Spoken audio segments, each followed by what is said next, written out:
உங்களை கொல்லப் போகும் ஆயுதத்திற்கு நீங்களே வாக்களித்தால் எப்படி இருக்கும்? கற்பனையாக தோன்றுகிறதா? ஆனால் இதுதான் காடுகளில் நிஜமாகவே நடந்தது. காடுகள் வேகமாக அழிந்து கொண்டே இருந்தன.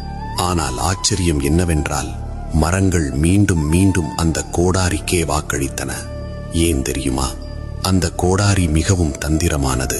அது தனது கூர்மையான இரும்பை மறைத்துக் கொண்டது. மரத்தினால் செய்யப்பட்ட தனது கைப்பிடியை மட்டும் காட்டி, நானும் உங்களில் ஒருவன்தான், என் இனத்தைச் சேர்ந்த உங்களை நான் வெட்டுவேனா என்று ஆசை வார்த்தை பேசியது. பாவம் மரங்கள், தங்களுக்குள் ஒருவனே தங்களை வெட்டுவதற்கு துணையாக இருப்பான் என்பதை அவை உணரவில்லை. எதிரிக்கு கை கொடுத்த அதே கைப்பிடிதான் கடைசியில் மொத்தக் காட்டையும் காலி செய்தது. நண்பர்களே, வெளித்தோற்றத்தையும் அடையாளங்களையும் கண்டு ஏமாந்து விடாதீர்கள். இனிமையாக பேசுபவர்களின் பின்னணியில் ஒளிந்திருக்கும் ஆபத்தை பாருங்கள். மேலும் பல ஆச்சரியமான தகவல்களுக்கு சப்ஸ்கிரைப் மற்றும் லைக் செய்யுங்கள்.